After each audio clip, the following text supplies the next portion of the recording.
Yo YouTube, what is going on? It's so good to see you guys on this side of the Cold War release. The game's out, it's ready, it's out there, everyone's playing it. Some people have already prestiged. We're currently level 46 as the recording of this video, so we're nearly getting there on prestige number 1. And I wanted to create a video today to let you guys know and show my thoughts and opinions on what I think about the game. I've had a lot of people, asking me, Stanley, what do you think about it? Is it better than Modern Warfare? Can you talk to me a little bit about what the game has in it? If you guys haven't already played it, I definitely would say it's worth getting. If you're purely a Warzone player, then it's maybe worth waiting until Warzone comes out next month. But if you do multiplayer, if you like zombies, if you're into campaign, the game is definitely worth a purchase right now, and I am really enjoying it. In terms of today's videos, I'm going to break it down into different segments, and we're going to speak about the different elements of the game and what it is that I enjoy, and also potentially think that could be improved as well. But just before we get into the first segment, I want to say a big thank you for all the love and support that you guys have given to me on YouTube this year. Honestly, way over 8k subscribers right now. You guys have been nothing but immense. I get a lot of support on the videos, and they're also doing really well as well. So thank you guys all so much for that. If you do enjoy today's video, don't forget to hit that subscribe button. Any likes, comments, even constructive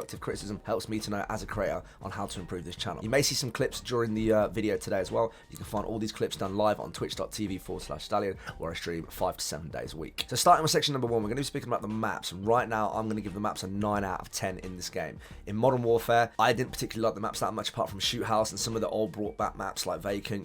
We had Shipment, we had Rust, but apart from that, I felt like Infinity Ward really dropped the ball this year on the maps that they brought out. I feel like Treyarch have absolutely nailed it. We have 8 maps right now for 6v6 players like me who play like Hardpoint and Dom and play for the win streak and such, and 6 of them are absolutely fantastic, right? So I absolutely love, and in this order, Satellite, love Moscow, love Garrison, love Crossroads, Cartel, and Checkmate. Them 6 maps I feel like a great 3-lane solid maps where it's be aggressive, you can flank, you can even snipe, you can do whatever you like, and they have a role for everybody. However, I feel like Armada and I also feel like Miami are just too big, and I don't really enjoy it. Maybe because I'm more of an aggressive SMG player, but them 2 maps I feel like kind of stick out a little bit. So the other 6 are absolutely fantastic, and I'm going to give Treyarch a solid 9 out of 10 for their map choices. They clearly know what they're doing with this. So moving into the next segment, we're going to speak about guns, camos, gunsmith, loadouts, and also some operators and settings as well, which can make your game look better, alright? Moving into the other screen, so we can show you with some sort of visual interpretation of what's going on. When you click loadout and go into guns here, you can see there's plenty of variety in terms of ARs,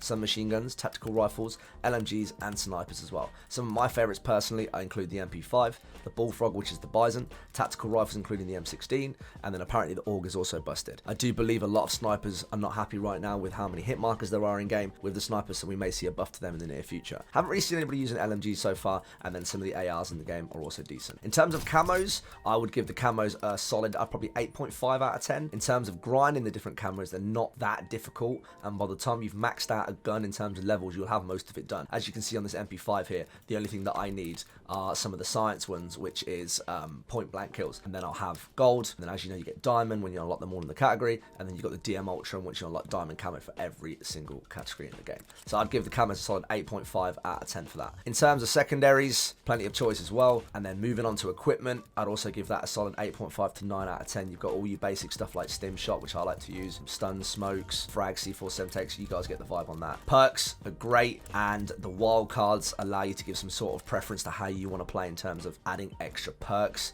using different attachment slots, adding more attachment slots, danger close, etc, etc. In terms of perk choices, my honest opinion right now is that I think there's too many good perks in perk 3, including Gung Ho, Ghost, and Ninja, which are all suitable for SMG players, whereas I think perk 2 could have a little bit more variety in there between that and perk 3, if that makes sense. So the only thing I really like from perk 2 right now is Assassin, but that being said, all in all, I would give that a solid 8 to 9 out of 10 for the perk and equipment choices in the game as well. And in terms of gun balancing, I'd have to give that around a 7 out of 10. You hear a lot of people complaining about the MP5, the AUG, and the M16 right now, and also saying, as we mentioned before, that snipers are not strong enough. So definitely the MP5 needs fine-tuning. I think the M16 is going to need a fat nerf because it's already been, taken out of competitive gameplay, and I do feel like it'll be an absolute beast on Warzone when it comes out on that too. Next, we're going to be moving into the operators and my opinion on them. I'd give it around a 7 out of 10. They kind of look plain.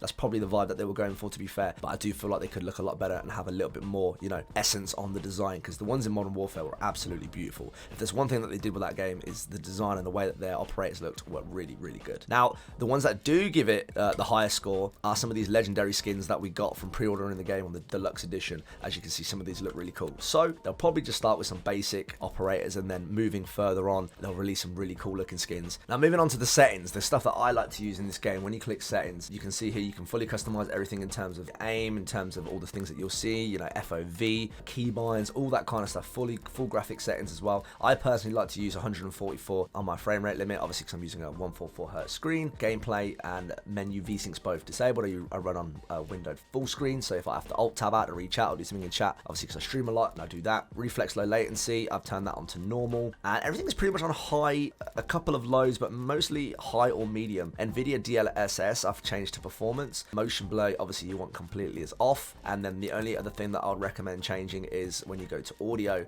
presets and then change it to high boost. You can really hear footsteps like really well, obviously if people aren't using Ninja in game. So now we've covered settings, we're actually going to be having a look at something that's really infamous in the world of Call of Duty, and that is prestiges. 10 out of 10. I love the fact that prestiges are back, and you guys may hate me for this, but I love the twist that they've thrown in for Call of Duty. So if you click on barracks, you can see here prestige 1, prestige 2, and prestige 3. I believe it's get to level 55, and then you can obviously prestige again and again and again 3 times over, and then that is it for the season. And when the new season comes out, they'll be adding prestiges 4, 5, and 6, etc, etc, so that you cannot go straight to max prestige from day one. You can't do, as they call it, the infamous race, which, you know, I used to love watching the race in that, but I believe that people would just get to max prestige super quick, and then kind of get bored of the game and then never come back to it. That was kind of something that was very popular, but also something that kind of led to, I'd say, Call of Duty's downfall in terms of active players back in the day. So I feel like this is a great way of keeping people happy with prestiges, but also keeping people coming back on later seasons because they may want to come and collect,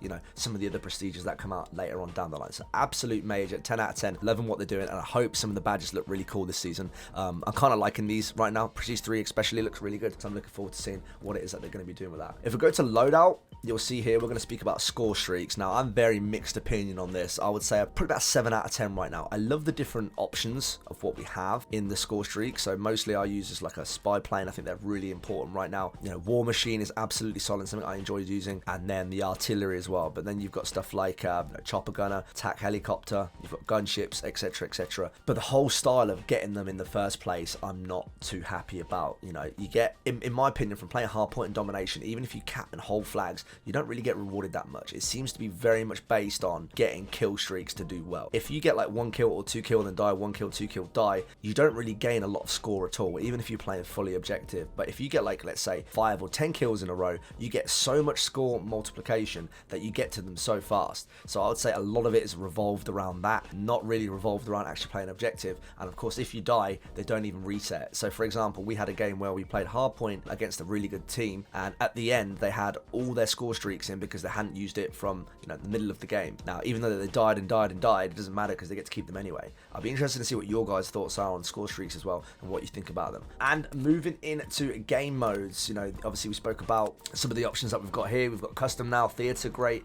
versus bots, which is good as well. Haven't really played any of these larger ones, you know, for Fireteam, Combined Arms, or VIP Escort. But then when you go to quick play, you obviously have core and hardcore, and then you have the options for the ones that we like to play, which is hardpoint and dom. You have your standard VIP Escort. It's good to see that controllers come back from the old BO4 and older BO games as well. Search, which is a, you know, really popular one as well for a lot of the community. So obviously in terms of, you know, game modes and whatnot, I'd have to give it a 10 out of 10 as well, as it's looking really good on there. And just before we go back to the main screen, there's one setting that I did want to speak to you guys about. If you go into settings, graphics, you can see here with colorblind mode, you can pick the U, ally, enemy, and party color on whatever that is that you want it to be. Now, I haven't changed these, you know, particularly, but I've gone with a preset called Tritonopia here, which uses the main colors, as you can see, of yellow for myself, blue, purple, and green. These 3 colors, even though I'm not colorblind, make the game look really good, and I personally prefer them. I had a lot of people that have come to stream that have asked me, what does your game look different in terms of colors? Tritonopia is the way that I go, and I actually really like it. All right, so moving on to our main screen,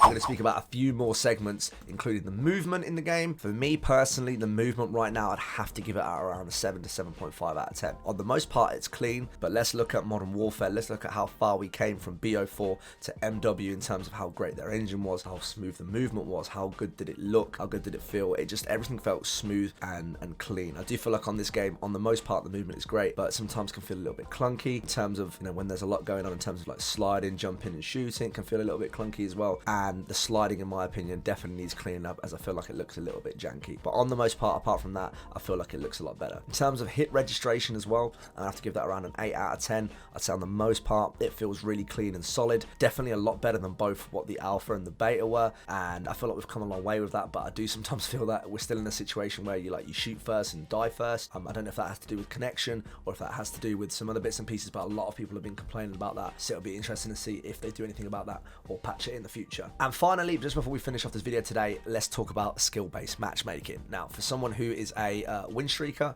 obviously for me, when I'm running with my team, I don't really mind who we play against as long as they're not hackers, but a lot of people who want to play the game, casually and just want to go on and just chill and play some Call of Duty, this is definitely not the best game to do that. A lot of people seem to play against what they call sweats or sweaty players and are struggling to play the game casually, and they feel like they have to bring out their best guns each game or else they really struggle to play that. Modern Warfare definitely had a better casual approach to people that wanted to do that, but then again, as the COD community, as you guys know, you can never please both parties. I personally like the way it is right now. I don't mind about SBMM too much, but Treyarch being Treyarch, I reckon they'll add in some sort of rank mode in terms of like the world tour where people can go in like the BO4 days and playing for some sort of rank position in Call of Duty Black Ops, then separate obviously the people who want to play to like sweat and really try to play the game versus those who want to play casually and can go in and just play normal pubs. If you've made it this far in the video, I'm going to say my overall vote for the game would probably be a solid 8.5 to 9 out of 10. Obviously it has some spec for improvement, but in terms of prestiges, in terms of the maps, the way the 3-lane approach has come back, the guns, and just the way that the game feels right now and how grindy it feels and how much we're going to have to do this year, with Warzone coming back as well, and we've got zombies and campaign right now, I feel honestly that this game has a lot of potential and it's going to go a long way this year. Thank you guys so much for watching, and I'll see you on the next one.